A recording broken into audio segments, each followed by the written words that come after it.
Last year we talked about just how unfair the Office of the Medicaid Inspector General was working. There was an article in the Wall Street Journal that talked about that last year, in 2009, OMIG lost money. And they lost money because they had to return more money than they took in.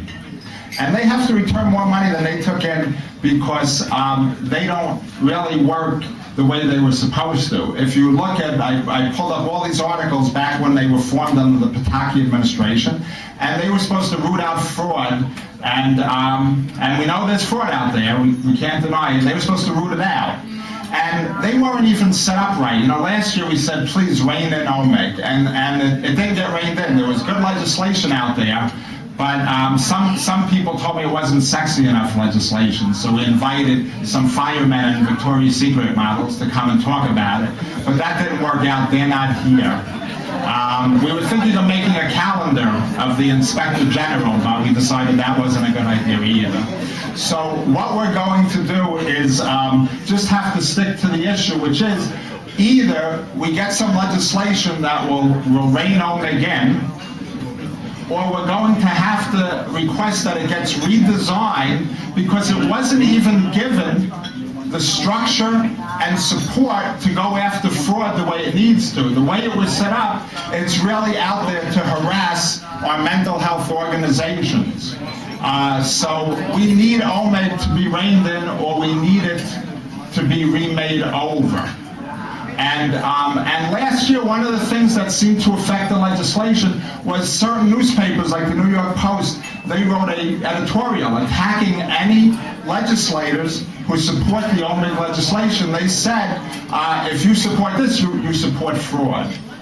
And that's not really the case. So we need to help the Post, which seems to be taking the same lessons in journalism from the Staten Island Advance. And we need to teach the Post the difference between procedural errors, non-essential mistakes, and things that are really fraud.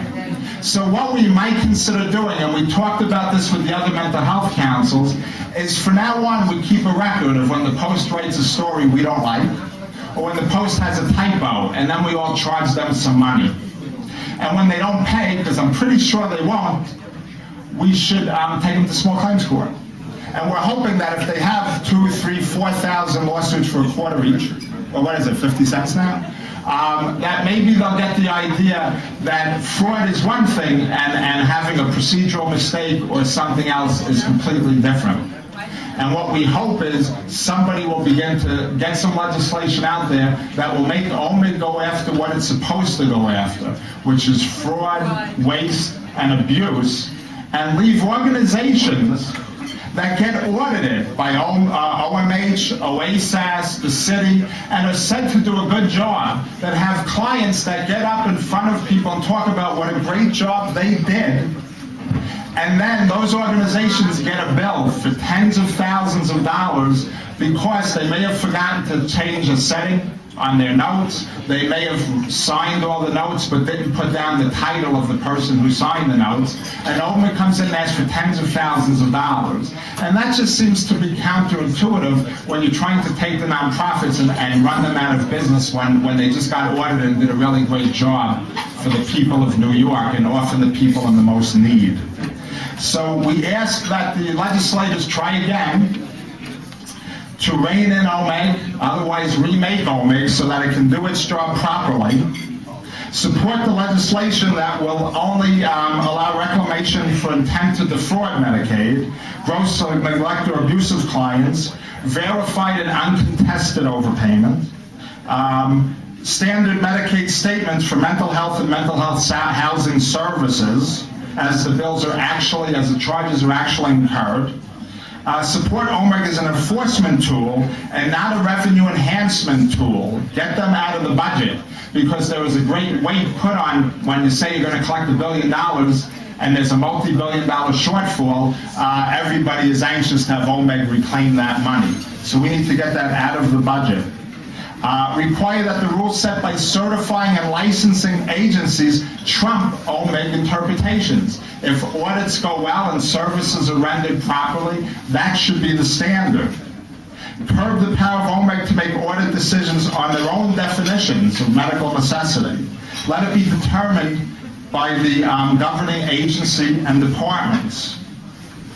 Require that their extrapolations are transparent, guarantee due process, and limit the number of look-back years, because I've seen organizations spend more time pulling out charts from 6 years ago and spend time going through them to make sure every title is on every signature than worrying sometimes as much as they could about the services that clients are getting today.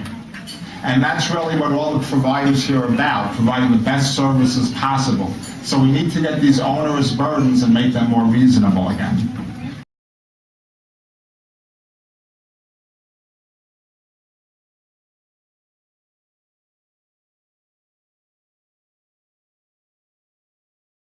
It's very hard to get something in New York State curriculum. They don't like curriculum legislated. So the way to do it is to create a pilot program. And when you create that pilot program, you get it into schools, you show that it works, you show that it's not interfering, that it's only an improvement, and we move ahead from there. So Assemblyman Cusick has promised to work with us to try and get some kind of anti-stigma and tolerance forum into a pilot school before the end of this year, and then next year to have something in their curriculum. So we have major things going on here in Staten Island that is not being done anywhere else. And I mentioned last year, when I talk to somebody who goes to all the New York City schools, they talk about tolerance, racial tolerance, ethnic tolerance, religious tolerance, sexual affiliation tolerance. And I said, what do you do for people challenged by mental illness? And they said, nothing. So if we don't fight to get it into schools ourselves, it's not going to be there. So we applaud Assemblyman Cusick, we appreciate the support of Senator Savino, and we look forward to moving ahead with these initiatives. So right now, I would like to introduce a few people. Fern Zagor, who works for Staten Island Mental Health Society and is the chair of our children's committee here at the Staten Island Mental Health Council. Jean Sutler from Staten Island Mental Health Society, and Evelyn Perinelli from NAMI. Hi everybody, I'm going to keep this brief. You've had to absorb a lot of information this morning. Just wanted to say that we know from experience that the earlier you identify problems with kids, the earlier you intervene, the better the long-term outcomes are. Okay. With all the changes that are taking place in Albany now, with all the changes in the Medicaid redesign, we are concerned that children's services are in jeopardy. Now, that's not a mild statement. The Medicaid redesign calls for the carve-out of behavioral health services. That means that there are going to be limits placed on the kinds of services and the number of services that can be provided to kids. In your packet, there's a reference to Proposal 26 that sets thresholds for the number of services that can be provided over a period of time, over a period of a year, to any child family. Those thresholds are ludicrous for children. It says that after 30 sessions, that reimbursement will be cut by 25%. After 50 sessions, reimbursement will be cut by 50%. Now, if you know services for children, you know they're very complex. Meeting with somebody just once a week doesn't work. The kids are involved with schools, the kids are involved with their medical providers, they're sometimes involved with ACS or Child Protective Services. It's a very complex system and requires a real integration of services. With these limits, we are not going to be able to provide that kind of comprehensive services. So we need to look carefully at those thresholds and how they affect children. And along those lines, we were able to fight for behavioral health carve-out in the Medicaid redesign, which is terrific. That was a great victory in in this whole process. But we also have to have a special carve-out for children. One of the areas that's clearly at risk, and you're going to hear more about the benefits of this, is children's day treatment. Children's day treatment serves the very seriously emotionally disturbed child who cannot be served in schools, in the regular home schools, even with special education. Children's day treatment tends to be swept in with all of the other services, and we are afraid that in that, we are going to lose the integrity of those programs. We need to preserve those programs. We have two of them on Staten Island, one of them run by the Staten Island Mental Health Program, and the other by South Beach Psychiatric Center. We need to preserve these programs. Last is something that's a little bit more complicated, in that I think most of you know that under the new regulations, the COPS supplement, okay, COPS, that's Community Outpatient Services Supplement, is going away over the next couple of years. That money was really used to pay a deficit. Okay. We used to have deficit funding, we no longer have it, we were getting COPS supplements, that money is going away. And that deficit was really used to pay for those people getting private insurance and where the reimbursement wasn't enough to pay for services. The reimbursement is a half, maybe a third of what Medicaid pays for us. So we needed those supplements to be able to provide services. Under the new plan, those extra dollars are disappearing, and what that translates into is that clinics like ours, servicing seriously emotionally disturbed children, won't be able to afford to provide services to working people and their families. The money goes away. If we're getting a third of the money for Medicaid, how are we going to be able to provide those services for seriously emotionally disturbed children? So we have some real critical issues to protect the services for children and their families here in Staten Island. The return on investment in the long run is going to be tremendous. We know that. The earlier you intervene, the greater the return on investment, the less the cost in the future will be. Hi everybody, my name is Jean Sutler. I have a daughter, Megan, who's in PS 25 over by Staten Island, by the old St. Vincent's Hospital, Staten Island Mental Health School. Last September, Megan started 3rd grade, and she became afraid to go to school. Every morning, we couldn't get her there. Screamed and cried. I called the school. They couldn't do anything for me. The school psychologist, she wouldn't even talk to me. Nobody wanted to hear anything. I spent my days sitting in the auditorium teaching her myself because she was afraid of the class. They kept telling me it was home problems. There was nobody. The Jewish board, parent advocate, told me about PS 25 and to try and get in. It took a long time, I did. And it's such a turnaround, that school, what it's done for us. Megan wouldn't talk to anybody the first day at the interview. She was afraid. This year, she's a totally different kid.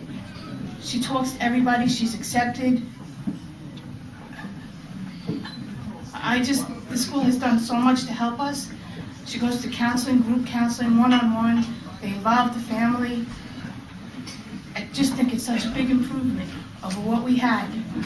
And when I went to the book Department of Education, nobody had any answers. It was the problem at home. They sent me out to find my own place, to social workers, psychologists, have them talk to her. It's a home problem, and then she'll be better. But she wasn't. The school had no answers for me. The only thing they did was send me to ACS for educational neglect. I mean, I had 2 days before Christmas, ACS is investigating and threatening to take my kids away. And when I went over to PS 25, it's been such a change. She's accepted. She gets up in the morning, she goes to school, she fits in. She's finally going out to play again. My name is Evelyn Paranello. I have a 16-year-old son at South Beach Psychiatric Center, and a lot of people know me in here. I bought 2 things from there. I bought this toy for my son. I thought my son had ADD. This happened 2.5 years ago. I'm sorry, it's very difficult for me. He was in junior high school, and the teacher kept telling me, he's playing with this toy, he doesn't stop. So I said, you know, Nicholas, one morning I said, you can't take this toy to school. And he said, Mom, but I like to play with it. I said, you can't take the toy to school. That's it, because you're playing with it under the thing. When I went to take this toy from my son, he started pounding his head up on the wall 300 times. 300 times. I said, you know what? I told my other son, this is not ADD, this is a bigger problem. When I went to the school, they told me, this is adolescents, this is the last year of school, they're being fresh. I went to every single psychiatrist in the school, I went to every single therapist. I even had a teacher tell me, I don't know how you deal with your son. I said, I deal with my son because I am his voice. Okay? Back to the toy. Are you going through a divorce? Yeah, I'm going through a divorce, but that still doesn't give my son the right to be compulsive about a toy. Okay? 300 times is not a divorce problem. I kept dealing with this, and my son kept getting worse, and he still had a problem. He still had a problem focusing. He had a problem with the other kids in the class, and then finally they told me he can't come to school until he's stable. Okay? I also brought another thing. I brought his yearbook. My son was not allowed to attend his last year of junior high school because he wasn't stable. They won't let him attend his graduation because they said he wasn't stable. They couldn't find him a para. They told me, we don't have a para to sit next to your son to teach him, to work with him. My son just wanted someone to sit next to him, not over him. And the teachers kept telling me, we have to move on with the class. We can't work at your son's speed. I said, well, why can't we have a para sitting next to him? We don't have the money. Not one single person in that school told me about NAMI. Not one single person told me about the therapist. I have South 3 psychiatric $5 in my house. Okay? Not one single person at that school told me anything. Okay? I pulled out this book, and I didn't know what I was going to say. This morning, as I was walking out of the house, my son said, "Why do you have that book?" I said, "Because I'm going to talk about what happened to you. Because I want you to burn that book." Okay? I had terrible memories. I lost all my friends. They treated me like an outsider. The teachers weren't nice to me. There was not one compassionate teacher at the whole school that helped my son tell me. Not one. They kept thinking it was my divorce. Okay? Yes, my divorce wasn't happy.